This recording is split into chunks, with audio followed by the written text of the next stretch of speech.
Muy bien, hoy tenemos una presentación más. Oremos.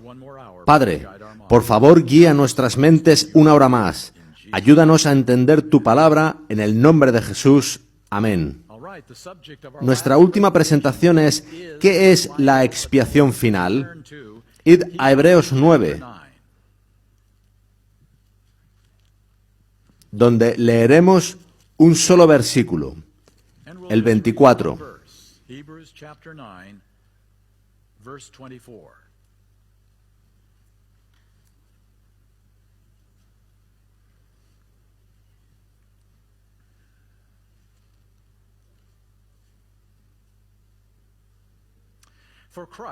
Porque no entró Cristo en el santuario hecho de mano, figura del verdadero, sino en el cielo mismo para presentarse ahora por nosotros ante Dios. Mi pregunta ahora es muy sencilla. ¿Qué está haciendo Cristo justo ahora en el santuario celestial que cambia justo ahora el modo en que vivo mi vida? En otras palabras, si Cristo no estuviera haciendo este ministerio, ¿cuán diferente sería mi vida de lo que es ahora? ¿Qué está haciendo Cristo justo ahora en el santuario celestial que cambia mi estilo de vida, mis creencias y mi fe? Ellen White dice lo siguiente en Patriarcas y Profetas, páginas 357 y 358. Aunque la sangre de Cristo había de librar al pecador arrepentido de la condenación de la ley, no había de anular el pecado. Eso no es lo que cree la mayoría de cristianos. La mayoría cree que cuando pides perdón al Señor el pecado es borrado, desaparece, no se oye más de él. Ella dice que te libra de la condenación, dejas de ser culpable, pero no anula el pecado, y añade que éste queda registrado en el santuario hasta la expiación final. Son dos palabras que nunca escucharás fuera de la Iglesia Adventista del Séptimo Día. Expiación final. Dice después, entonces, en virtud de la sangre expiatoria de Cristo, los pecados de todos los que se hayan arrepentido sinceramente serán borrados de los libros celestiales. De esta forma, el santuario será liberado o limpiado de los registros del pecado. En el símbolo, esta gran obra de expiación, el acto de borrar los pecados, estaba representada por los servicios del día de la expiación, la purificación del santuario terrenal. De modo que aquí se habla del día de la expiación terrenal como símbolo de algo que ocurriría en la expiación final que está realizando Dios. Un caballero de la Iglesia Adventista dijo lo siguiente hace 60 años. El concepto de expiación final es la única contribución de los adventistas a la teología cristiana. ¿Habéis pensado en eso? No fue el sábado, lo encontraron otros antes que nosotros. Tuvimos que ser convencidos. Tampoco lo fue la segunda venida de Jesús, tampoco el estado de los muertos. Es así, la expiación final es la única contribución que hemos hecho a la teología cristiana. Y él añade, debemos rehusar avergonzarnos de esta peculiar doctrina. Nos hemos avergonzado, porque ha sido atacada continuamente por otros cristianos. Ellos aseguran que la expiación fue concluida en la cruz, que añadimos algo a lo que Cristo hizo en la cruz, olvidando que Él dijo, consumado es. Hemos sido vapuleados por esta idea de la expiación final.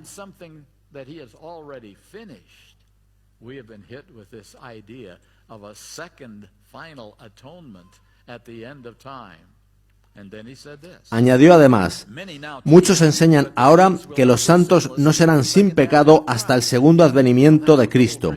Eso es lo que piensa todo el mundo cristiano y también muchos en el adventismo. Pero tal enseñanza resulta en dejar de lado la doctrina de la purificación del santuario previa a la venida de Jesús y lleva al rechazo de la expiación final en el lugar santísimo y del sellamiento que tendrá lugar en las mentes de los 144.000. ¿Sabéis una cosa de las doctrinas adventistas del séptimo día? Si eliminas una de ellas, otras muchas caen con ella. No están aisladas, se conectan entre sí. Y esto es lo que trataba de decirnos este hombre. Si nos avergonzamos de la doctrina de la expiación final por lo mucho que nos han golpeado con ella, lo haremos también de otras con las que nos sentíamos seguros.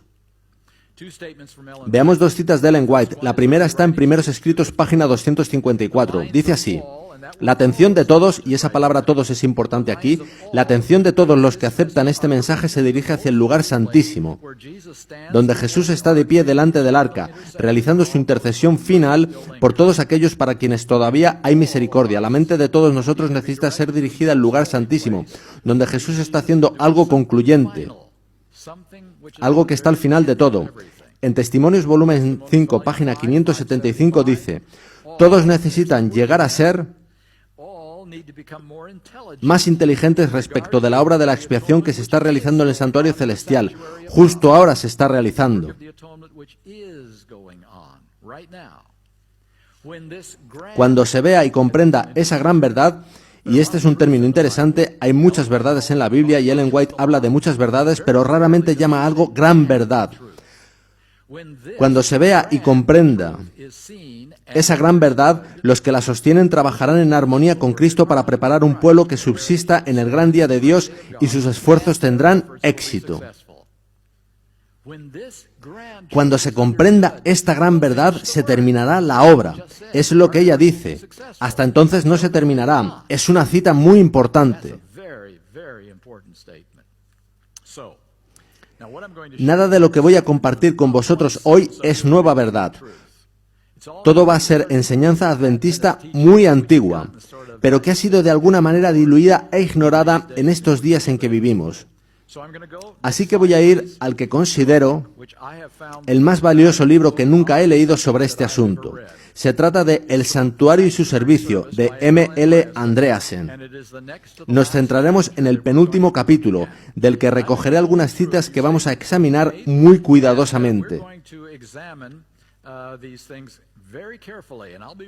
Iré haciendo comentarios. Veréis las citas en la pantalla de modo que podáis leerlas conmigo. La demostración final de lo que el Evangelio puede hacer en la humanidad y en favor de ella está todavía en lo futuro. Hemos tenido mártires, hemos tenido grandes testigos del Señor. Está todavía en el futuro. Cristo mostró el camino, tomó un cuerpo humano y en ese cuerpo demostró el poder de Dios. Los hombres han de seguir su ejemplo y probar que lo que Dios hizo en Cristo puede hacerlo en todo ser humano que se somete a Él. ¿Creéis eso, hermanos? ¿Que lo que Dios hizo en Cristo puede hacerlo en ti y en mí? El mundo aguarda esa demostración, Romanos 8:19, y yo creo realmente que eso es verdad, que el mundo no ha visto una buena demostración del poder del cristianismo. Han visto versiones del cristianismo, han visto luchas de poder del cristianismo, han visto colonialismo del cristianismo. Han visto al cristianismo bajar sus estándares para ganar adeptos, pero ¿han visto realmente el cristianismo? Mahatma Gandhi dijo: me gusta vuestro Cristo, pero no me gustan vuestros cristianos. Son completamente diferentes a vuestro Cristo. Y debido a eso, nunca aceptó el cristianismo. Trágico. Veamos otro caso. Juan es un chico de 12 años muy precoz. Lee su Corán con regularidad, reza 5 veces al día, toma parte en debates religiosos en su mezquita local, y en ella es un referente entre los jóvenes. Le pregunté si siempre había sido musulmán. Él me dijo, no, pertenecía a una iglesia cristiana aquí en Cuba. Le pregunté por su familia y me dijo, aún van a esa iglesia, pero también vienen a veces conmigo a la mezquita. Le pregunté por qué decidió hacerse musulmán. Me miró muy seriamente y me dijo, estaba buscando una religión que tuviera estándares más altos y respuestas claras a mis preguntas. Trágico, ¿verdad? Estándares más altos. Veía el cristianismo como una reducción de estándares. Comer lo que no comía, vestir como no vestía, y no veía respuestas a sus preguntas.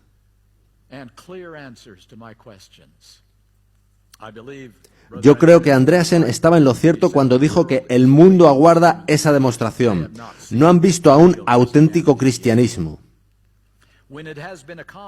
Cuando se haya realizado vendrá el fin. Dios habrá cumplido su plan. Habrá demostrado que Él es veraz y Satanás mentiroso. Su gobierno estará vindicado.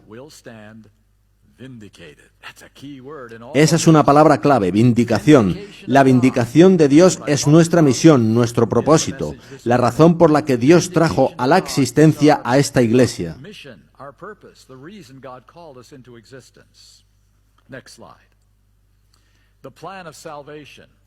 El plan de la salvación debe necesariamente incluir no solamente el perdón del pecado, sino la restauración completa. La salvación del pecado es más que el perdón del pecado. El perdón presupone el pecado y se da a condición de que rompamos con él. La santificación es apartarse del pecado e indica la liberación de su poder y la victoria sobre él.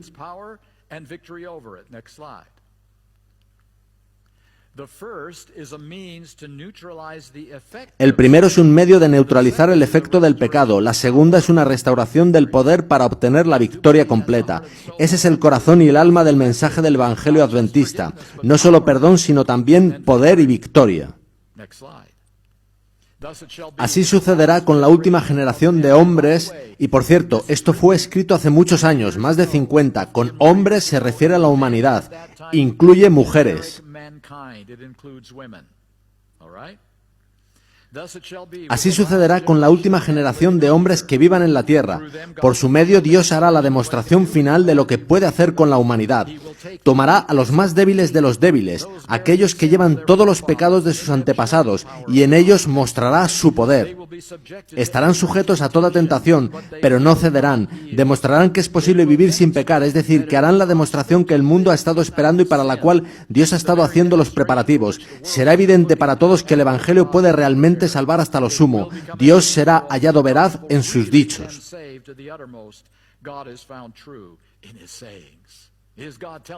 ¿Dice Dios la verdad cuando nos da en la Biblia promesas tales como llevar todo pensamiento en cautividad a Cristo?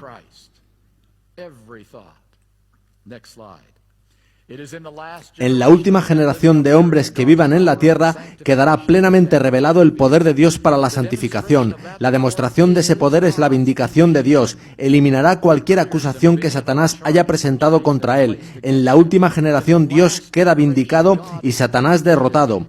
Tal vez esto necesite ampliarse un poco más. Voy saltando por el capítulo parándome en los puntos más reseñables. La demostración que Dios se propone hacer con la última generación en la tierra significa mucho, tanto para el pueblo como para Dios. ¿Puede realmente observarse la ley de Dios? Esta es una cuestión vital. Ese es el asunto por el que Lucifer inició su rebelión.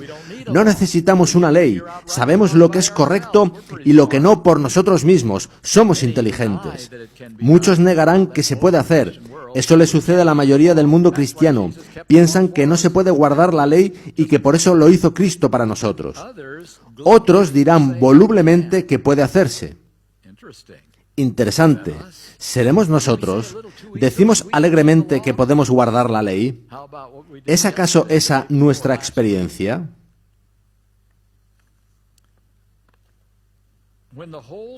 Cuando se considera toda la cuestión de la observancia de los mandamientos, el problema asume grandes proporciones.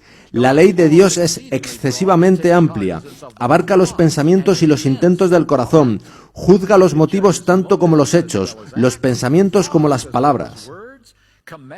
La observancia de los mandamientos significa completa santificación, una vida santa, una inquebrantable fidelidad a lo recto, una completa separación del pecado y la victoria sobre él. Bien puede el hombre mortal exclamar, ¿quién es suficiente para esas cosas? Si nunca habéis dicho eso, vivís en un planeta diferente. ¿Quién puede hacer eso? ¿Quién puede tener toda motivación y todo pensamiento en armonía con la voluntad de Dios? Sin embargo, es la tarea que Dios se ha propuesto y que Él espera realizar. Quisiera que os hubieseis quedado con eso. Él no espera que lo logres tú, pues tú no puedes. Tu naturaleza caída es demasiado fuerte. Tú no puedes encargarte de lo que pide Dios, de modo que se encarga Él. Y simplemente te pregunta, ¿estás dispuesto a que lo haga yo en tu vida? Él busca que lo creas y le autorices. Él se encarga. Cuando Satanás lance la declaración y el desafío, nadie puede guardar la ley, es imposible. Si hay alguno que pueda hacerlo o que lo haya hecho, muéstramelo. ¿Dónde están los que guardan los mandamientos? Dios contestará tranquilamente: aquí está la paciencia de los santos, aquí están los que guardan los mandamientos de Dios y la fe de Jesús. Apocalipsis 14:12. ¿No será magnífico? Porque hoy podemos decir: quiero guardar la ley de Dios, profeso guardar la ley de Dios, deseo guardar la ley de Dios, planeo guardarla, pero Dios dirá un día: aquí están los que guardan mis mandamientos. ¿Qué gran día será ese? Cuando Dios ordena a los hombres que guarden su ley, no cumple el propósito de su voluntad el tener tan solo a unos pocos hombres que la observen, precisamente lo suficientes para demostrar que puede hacerse. No está de acuerdo con el carácter de Dios elegir hombres destacados, de propósitos firmes y magnífica preparación, y demostrar por ellos lo que puede hacer. Está mucho más en armonía con su plan hacer tales sus requerimientos que aun los más débiles no necesiten fracasar, de manera que nadie pueda decir jamás que Dios pide lo que solamente unos pocos pueden hacer. Por esta razón, Dios ha reservado su mayor demostración para la última generación. Esta generación lleva los resultados de pecados acumulados. Si los hay débiles, son los miembros de esta generación. Si hay quienes sufren de las tendencias heredadas, son ellos. Si algunos tienen excusa por cualquier debilidad, son ellos. Si, por tanto, estos pueden guardar los mandamientos, nadie de ninguna otra generación tiene excusa por no haberlo hecho. ¿Os habéis dado cuenta de que es así como Dios hace las cosas? Él no se fija en el más fuerte, en el más capacitado, sino que espera hasta que parece no haber esperanza. Israel en el Mar Rojo, Gedeón tratando de vencer con 300 soldados. O David y Jonatán subiendo a los filisteos. Dios espera hasta que las cosas son imposibles, de modo que nada se pueda atribuir al hombre de lo que hace Dios. Es su poder y solo su poder el que lo puede lograr.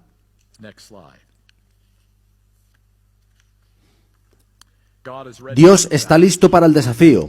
Ha estado aguardando su tiempo. La manifestación suprema ha sido reservada hasta la contienda final.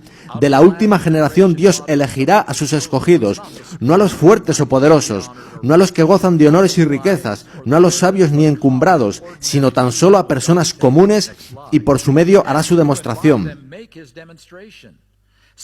Satanás ha sostenido que aquellos que en lo pasado sirvieron a Dios lo hicieron por motivos mercenarios, que Dios los ha mimado y que él, Satanás, no ha tenido libre acceso a ellos. Si se le hubiese dado pleno permiso para presentar su causa, ellos también habrían sido ganados a ella. Pero él sostiene que Dios ha tenido miedo de permitirle que lo hiciese. Dame una oportunidad justa, dice Satanás, y yo ganaré. Y así, a fin de acallar para siempre las acusaciones de Satanás, para hacer evidente que el pueblo de Dios le sirve por motivos de lealtad y derecho sin relación con la recompensa, paremos aquí. ¿Cuál es nuestra motivación para ser cristianos y adventistas del séptimo día? Es un mundo futuro en el que no habrá más dolor ni sufrimiento y en el que habrá felicidad. ¿Es esa nuestra motivación principal para ser adventistas del séptimo día? ¿Y si la Biblia no prometiese una hermosa nueva tierra, ni venida de Jesús para llevarse a su pueblo al cielo con él? ¿Qué pasaría si la Biblia prometiese simplemente que la vía de Dios es la mejor y que, si la seguimos, tendremos una vida feliz, más feliz que mediante ninguna otra vía, y que tendremos 70 años de felicidad si seguimos en la vía de Dios? ¿Seríamos cristianos? ¿Seríamos cristianos si no hubiera recompensa, si solo estuviese la verdad? ¿Sería el amor de Dios, el carácter de Dios, suficiente para que fuésemos cristianos? Hemos de examinar nuestras motivaciones. ¿Estamos en esto por la recompensa o por defender la verdad frente al error?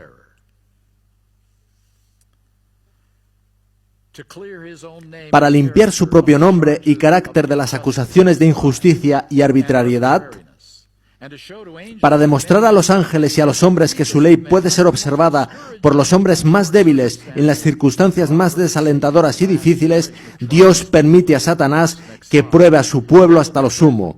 Serán amenazados, torturados, perseguidos, estarán frente a frente con la muerte cuando se promulgue el decreto de adorar a la bestia y su imagen, Apocalipsis 13:15, pero no cederán, estarán dispuestos a morir antes que a pecar.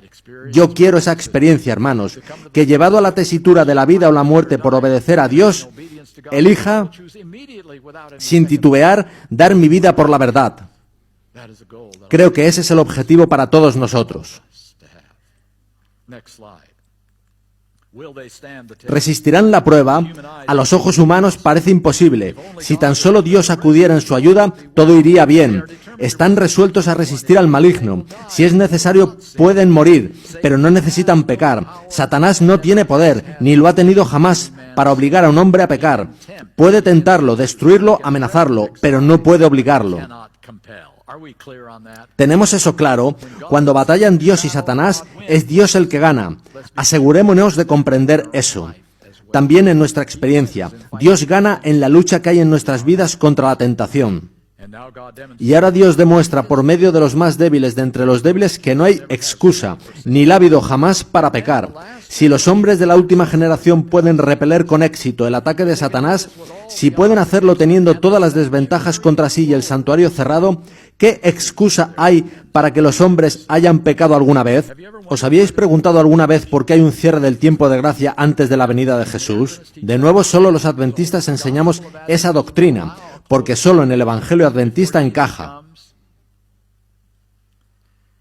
because God is going to put La razón es que Dios va a poner todas las cartas sobre la mesa, dejará todo a la luz. it all out. Habrá que elegir verdad o error, Dios o Satanás. That will win the day.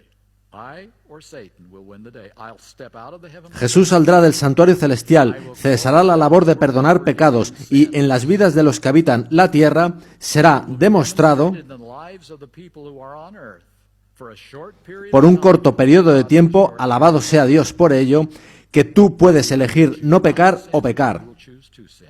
By my power, I will give you. Por su poder, Dios te dará victoria sobre todo pecado. Así que no habrá más favores, no habrá más dádivas. El perdonar habrá Out terminado. of the business of forgiving, it is now obey. Solo quedará obedecer o desobedecer. Solo dos opciones. Por eso abandona el santuario, porque su nombre solo puede Through that process. ser vindicado mediante ese proceso, derrotando a Satanás en su último argumento contra Dios. Cristo guardó la ley The law, he was half God. porque jugó con ventaja, no como estos cristianos que han estado pecando toda su vida. Yo garantizo que no pueden vivir sin pecar. I guarantee that they cannot live without sinning. That's his last argument. Es su último argumento contra la ley y el carácter de Dios. ¿Es eso verdad? Por eso sale Jesús del santuario celestial, Sanctuary to make that final para dejar clara evidencia final a todo el universo de quién dice la verdad y quién miente. line. Next slide. The matter of greatest El asunto de mayor importancia del universo no es la salvación de los hombres, por importante que parezca. important is Lo más importante es que el nombre de Dios quede limpio de las falsas acusaciones hechas por Satanás. that's the only way the universe Solo así puede salvarse al universo. Solo así podemos ser salvos vosotros o yo, si el nombre de Dios queda limpio. is clear. The controversy is drawing La controversia se está acercando a su fin. Dios está preparando a su pueblo para el último gran conflicto. Satan is also Satanás se está preparando también. La crisis nos espera y se decidirá en la vida del pueblo de Dios. Dios depende de nosotros como dependió de Job. ¿Está bien colocada su confianza? by the way that Por cierto, el libro de Job, probablemente el primero escrito en la Biblia, describe la experiencia de la última generación. it is a wonderful privilege. Es un admirable privilegio el que se nos concede como pueblo el de vindicar el nombre de Dios por nuestro testimonio. Es maravilloso que se nos permita testificar por él. It must never be Nunca debe olvidarse, sin embargo, que este testimonio es un testimonio de la vida, no simplemente de las palabras. Dar luz a la gente es más que entregarle un folleto. Nuestra vida es la luz. Mientras vivimos, damos luz a los demás. live, we give light to others. Next slide. Without light, Sin vida, sin vivir la luz, nuestras palabras carecen de valor, pero al llegar nuestra vida a ser luz, nuestras palabras se hacen eficaces. Es nuestra vida la que debe testificar por Dios. life for God. Conclusion of his Pasamos a la conclusión del capítulo. all this is close. Todo esto está íntimamente relacionado con la obra del día de las expiaciones. En aquel día los hijos de Israel, habiendo confesado sus pecados, quedaban completamente limpios, habían sido perdonados y ahora el pecado era separado de ellos, quedaban sin culpa y santos. El campamento de Israel estaba limpio. was clean. What a magnificent Habría sido maravilloso estar en Israel cuando ese chivo expiatorio era mandado al desierto y todo el campamento quedaba completamente limpio de pecado. sin. For about 15 minutes. Durante unos 15 minutos, And then someone said hasta que alguien pecaba de nuevo y todo el proceso anual recomenzaba. over again for another whole year. En esta ocasión será diferente. El proceso no recomenzará, será definitivo.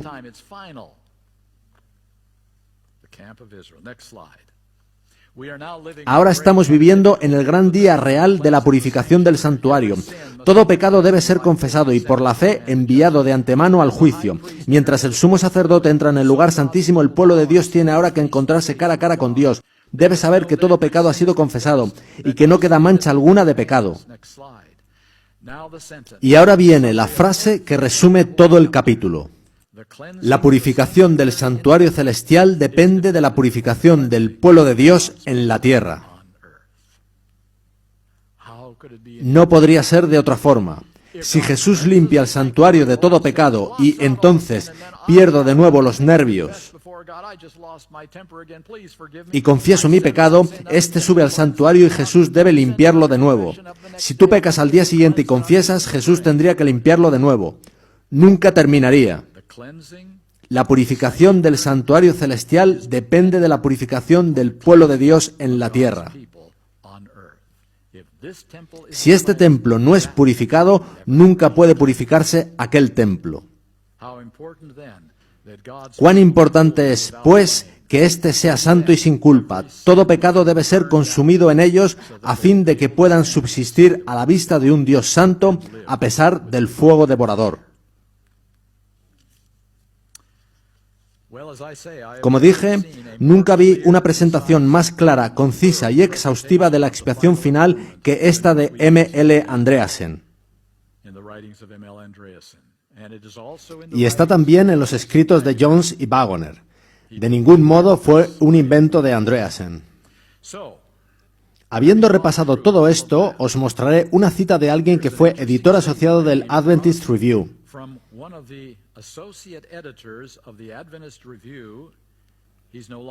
Ya no está entre nosotros. Su nombre es Don Newfield. Él dijo esto: no deberíamos equiparar purificación del santuario celestial a juicio investigador. Es una declaración interesante. Cuando alguien pregunta qué sucedió en 1844, lo primero que viene a nuestra mente es que comenzó el juicio. En el libro de Daniel vemos los libros abiertos y a Dios como juez, pero él dice que no debemos decir eso. Veamos qué sigue diciendo. Más bien debería decirse que la purificación del santuario celestial implica una obra de investigación, una obra de juicio. Hay quien no ha hecho esta distinción, pues han hecho del juicio el hecho más significativo de 1844. El juicio es un evento importante, pero el ritual del día de la expiación tenía su foco en la expiación final y el borrado de los pecados. Pensad en aquel día, con todos los israelitas reunidos alrededor del patio del tabernáculo, orando para que su sumo sacerdote sobreviviese en el lugar santísimo. De tener algún pecado no sobreviviría, de modo que había muchas purificaciones ese día. Había un juicio, había un tribunal, había un juez, había libros abiertos. ¿Leemos eso en el Levítico? Yo no. Todo el día giraba alrededor de purificación. El sumo sacerdote entraba, sacaba los pecados y el santuario quedaba purificado. Los ponía en la cabeza del chivo expiatorio, lo enviaba al desierto y todo el campamento quedaba purificado. Todo el peso del día de la expiación estaba en la purificación. Sí que había un juicio, pues si no afligías tu alma ese día, si no confesabas tus pecados ese día, eras cortado del campamento de Israel. Eso es un juicio, pero eso no era el foco principal. Yo creo que se ha invertido la prioridad de ambos actos, poniendo en primer lugar el juicio y relegando la purificación. La purificación es lo central, el juicio viene por añadidura. Id conmigo a Levítico 16, el capítulo sobre el día de la expiación. Leeremos la conclusión del día en Levítico 16:30. Leviticus 16:30.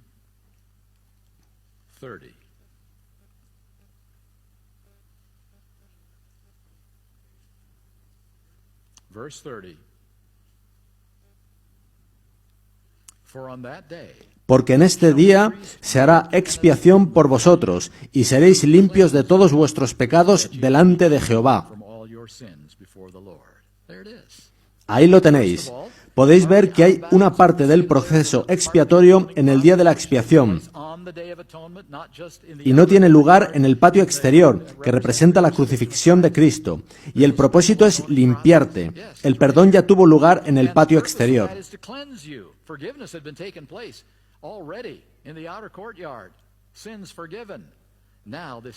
Esto es purificación, un aspecto distinto del proceso expiatorio. En Testimonios, volumen 5, página 520, encontramos lo siguiente. Estamos en el gran día de la expiación y la sagrada obra de Cristo que se está llevando a cabo en este momento en favor del pueblo de Dios en el santuario celestial debería ser nuestro estudio constante. Me temo que no es eso lo que estamos haciendo. ¿Cuántos trimestres de la escuela sabática hemos dedicado a la expiación final? ¿Cuántas reuniones campestres? No hablamos de eso, nos avergüenza. Debemos enseñar a nuestros hijos lo que significaba el típico día de la expiación y que era una época especial de gran humillación y confesión de pecados ante Dios. El día simbolizado por la expiación ha de ser del mismo carácter. Por favor, id conmigo al libro de Eclesiastés, un sitio extraño para hablar de la expiación final. Eclesiastés, capítulo 3, a partir del versículo 1. Chapter 3,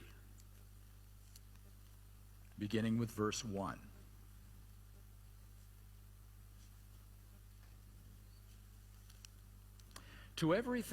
Todo tiene su tiempo, y todo lo que se quiere debajo del cielo tiene su hora. Tiempo de nacer y tiempo de morir, tiempo de plantar y tiempo de arrancar lo plantado. Podéis ver que aquí no se habla de pecado, sino del comportamiento apropiado para una cosa específica. El versículo 4 dice, tiempo de llorar y tiempo de reír, tiempo de duelo y tiempo de bailar.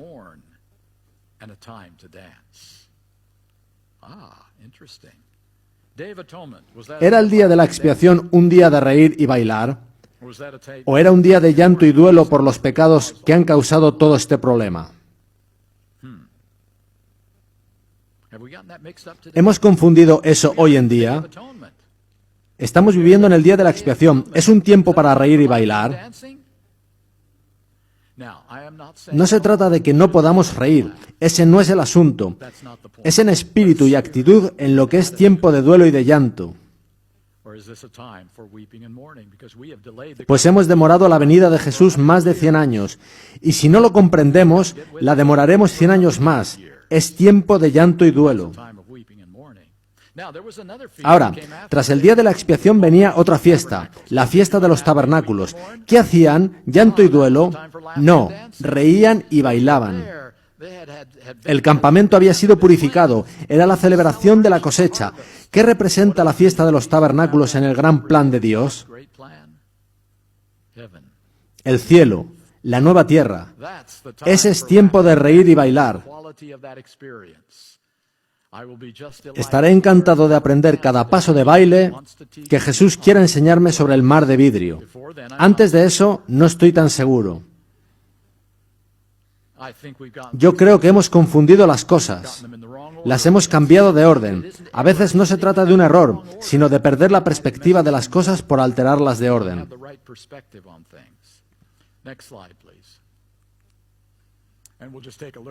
Dedicaremos el tiempo que resta a tratar este tema, viviendo en el día de la expiación. Recordad que os pregunté qué estaba haciendo Cristo en el santuario celestial que cambia mi estilo de vida en el día de la expiación. Concluiremos con esto, con el estilo de vida. Los adventistas del séptimo día decimos que no debemos consumir alcohol. Ninguno. ¿Está eso claramente expuesto en la Biblia? ¿Sabíais que en la ley levítica del Antiguo Testamento había una estipulación que en la fiesta de los tabernáculos permitía cambiar dinero por una bebida fuerte?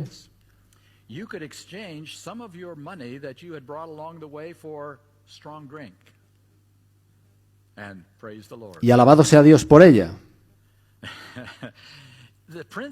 A los príncipes del Antiguo Testamento, cuando las cosas iban mal, les decían que tomaran un trago para no ver las cosas tan mal. Pablo decía que tomar un poco de vino era bueno para el estómago, lo conocéis. Y nuestros amigos cristianos nos dicen a los adventistas que siempre vamos más allá de lo que dicen las Escrituras. Y por cierto, sabéis que la Biblia dice que los diáconos no sean dados a mucho vino. Por cosas como estas, nuestros amigos cristianos nos dicen que siempre llevamos las cosas demasiado lejos, pues la Biblia dice moderación, no abstinencia. ¿Cómo respondemos a esto? Los adventistas del séptimo día decimos que debemos ser vegetarianos, que esa es la voluntad de Dios para el pueblo final. ¿Y qué nos dicen nuestros amigos cristianos? ¿Es eso lo que dice la Biblia? ¿No preparó Abraham a sus 3 visitantes un ternero engordado para comer?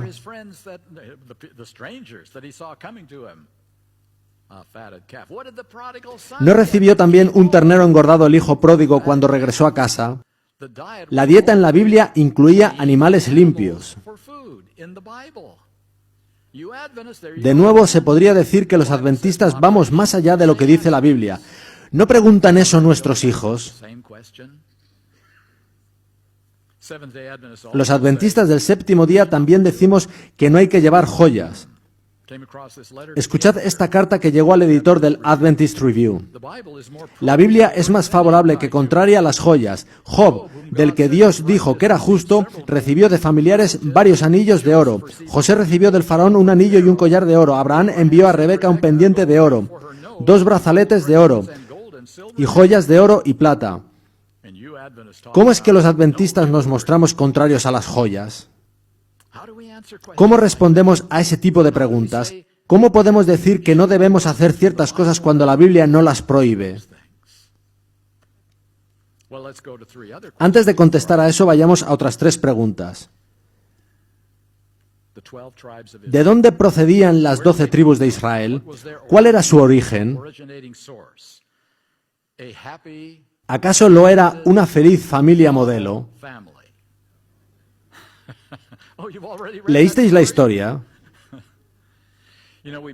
Se suele culpar a Jacob, pero quizás su más grave error fue amar demasiado a Raquel, si es que eso es un error. Cuando Jacob llegó a casa de su tío Labán, se enamoró perdidamente de Raquel. Y Labán, que era astuto, pensó que podría obtener algo de la situación, de modo que se dispuso a establecer las condiciones, permitiendo a Jacob casarse con Raquel a cambio de 7 años de trabajo gratuito de Jacob. La recompensa sería inmensurable. 7 años de trabajo no sería nada en comparación con la belleza que obtendría tras ese periodo. Así que Jacob ama tanto a Raquel que acepta. ¿Conocéis el resto de la historia? Jacob no obtuvo lo que buscaba, sino a la hermana mayor, a la que no amaba. ¿Podéis imaginaros la furia de Jacob sobre Labán, con las venas del cuello a punto de reventar y los ojos inyectados en sangre? Labán estaba preparado para esto, no era estúpido, así que dijo a Jacob: tranquilo, Jacob, no pasa nada, te lo garantizo. Puedes tener a Raquel, no hay problema. Pero Jacob, en nuestra sociedad, no es bueno que la hija menor se case antes que la mayor. Eso traería vergüenza a la familia. Hagamos lo siguiente, Jacob. Puedes tener a Raquel, pero debes también tener a Lea. 2 esposas es mejor que una, tendrás más prestigio, todo irá bien, pero simplemente trabaja 7 años más, Jacob.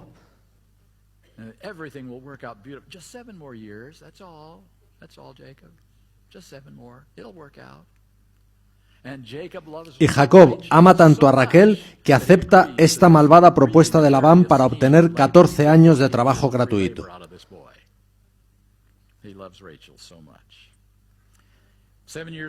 Pasan los 7 años y obtiene a Raquel como esposa, pero problema, no pueden tener hijos. Pero en aquella sociedad, no tener hijos, particularmente un varón, suponía quedar bajo la maldición de Dios.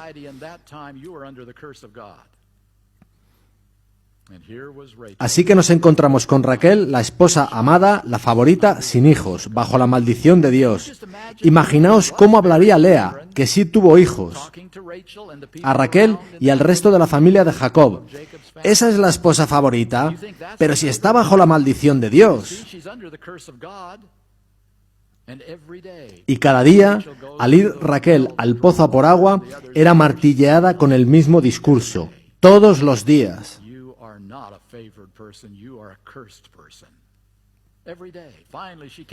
Hasta que no aguanta más y hace a Jacob una propuesta, de nuevo, acorde a los cánones de la sociedad en que vivían. Jacob, no aguanto más. La única solución que veo es que yo te dé hijos por medio de mi doncella,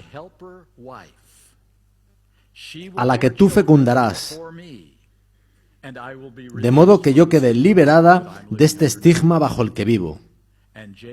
Y Jacob ama tanto a Raquel que acepta tomar una tercera esposa. Y ésta le da hijos y desaparece el estigma. Y Raquel puede ya ir con la cabeza muy alta. Pero Lea observa y dice a Jacob: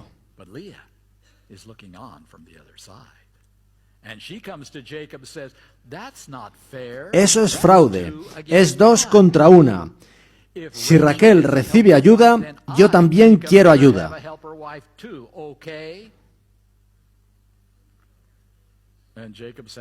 Y el sentido de imparcialidad de Jacob le lleva a acceder, de modo que toma una cuarta esposa. Y de esa familia salen los 12 hijos. ¿Os podéis imaginar lo que era esa familia? Críticas, riñas, acusaciones. Podéis ver cómo querían matar a José, incluso aunque éste no se había pavoneado de su túnica. Se odiaban unos a otros. Y de esa familia belicosa y polígama vienen las 12 tribus de Israel, cuyos nombres van a estar en la Nueva Jerusalén. ¿Bendijo Dios ese matrimonio? Sí. De ese matrimonio sacó a la nación elegida, de la cual vendría el Mesías. Era su plan, y el Mesías nacería de uno de aquellos 12 jóvenes. Dios bendijo hasta lo sumo a aquella familia belicosa y polígama para generar su nación elegida. Considerando aquello, ¿podría yo decir legítimamente que si Dios lo bendijo entonces, podría bendecirlo también hoy? Entonces yo no tendría que limitarme a una esposa, con todo lo buena que es ella. Dios así lo quiere. Y esto no es teórico.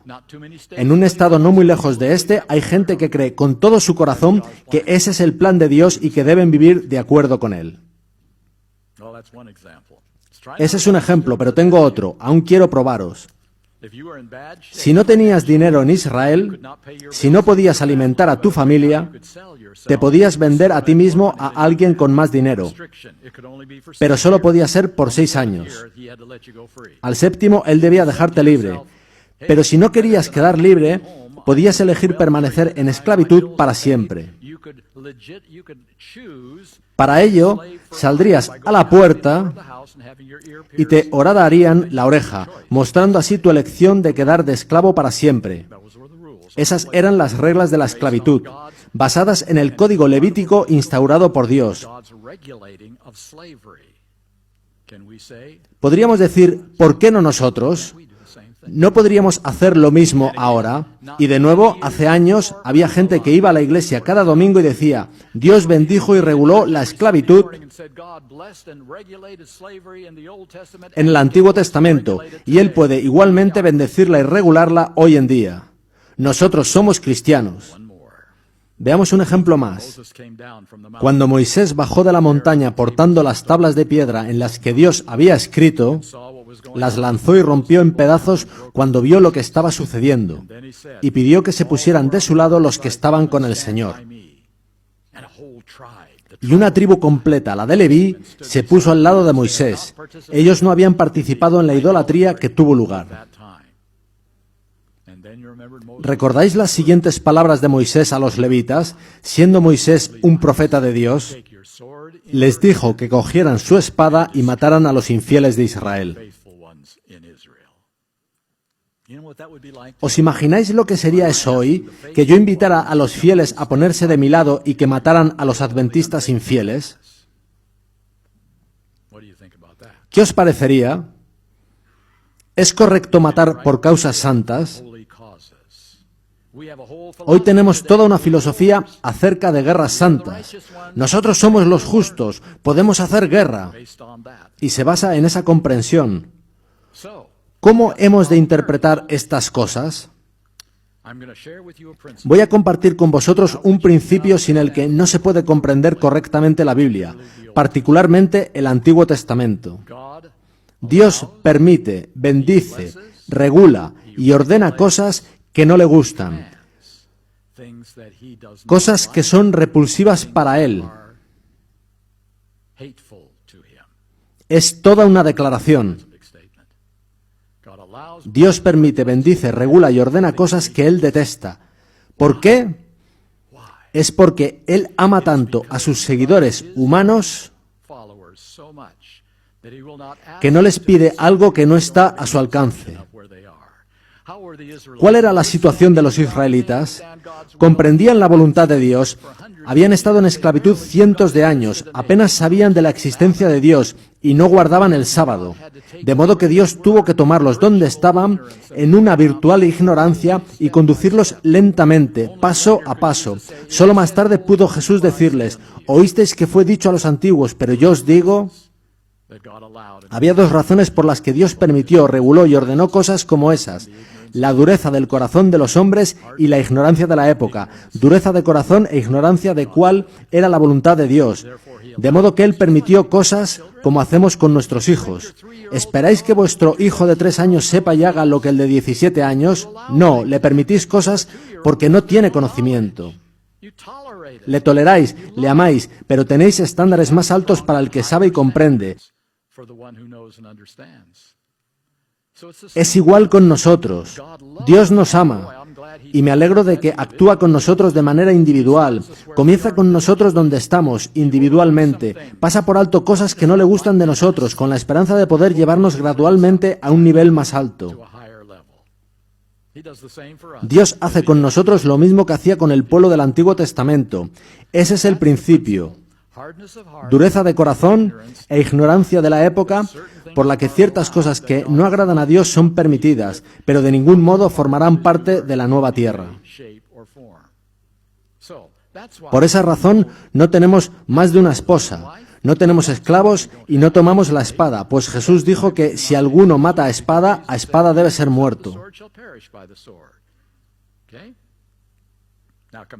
Volviendo a los otros 3 puntos, ¿indica la Biblia de alguna forma que el alcohol no es la bebida más recomendable?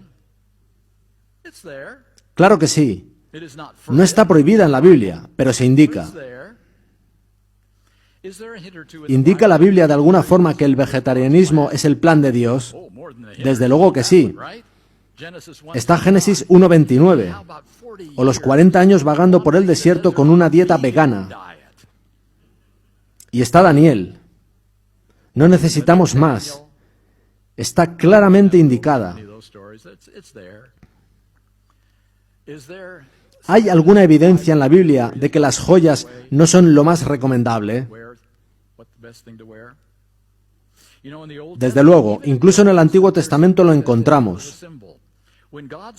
Cuando el pueblo de Dios caía en idolatría, portaban joyas. Cuando se arrepentían y confesaban, las joyas desaparecían. ¿Recordáis a Jacob con sus esposas saliendo de casa de Labán?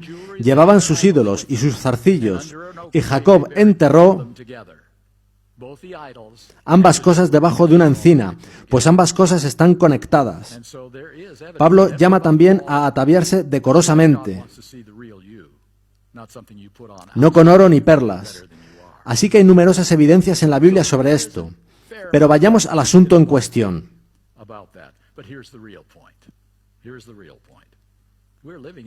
Estamos viviendo en el día de la expiación. Es un día diferente a cualquier otro día del calendario israelita o a cualquier otro periodo de la historia. Lo que se permitía por la ignorancia de la época o la dureza del corazón de los hombres no es lo que vindicará el nombre de Dios.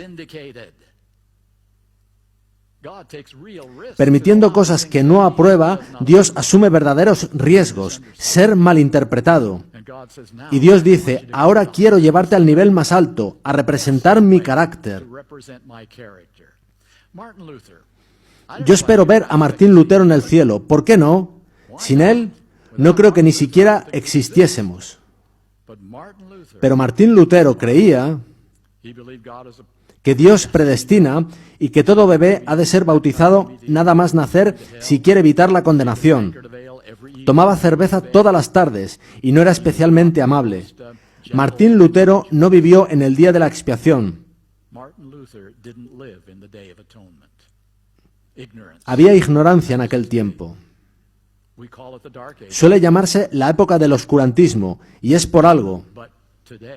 Pero hoy estamos viviendo en un día diferente. Y es un día de total limpieza de corazón, no para nuestra salvación. Martín Lutero será salvo con total seguridad, sino para la vindicación de Dios. Y cosas que no son condenables en días de ignorancia nunca vindicarán el nombre de Dios en el día de la expiación. Esto hemos de decir a nuestros hijos cuando nos preguntan por las joyas o el vegetarianismo. Vivimos en un día único. No sé vosotros, pero yo, cuando llegue a la gran mesa de la cena de las bodas del Cordero, que ocupará millas y millas, con todo el mundo allí reunido, no quiero decir, ¿dónde está aquí el material bueno? No veo nada que me guste. Más bien preferiría decir, esto es lo que trataba de aprender en la tierra. Es muchísimo mejor de lo que nunca tuve allí. Yo trataba de formar parte de esto. Me encanta.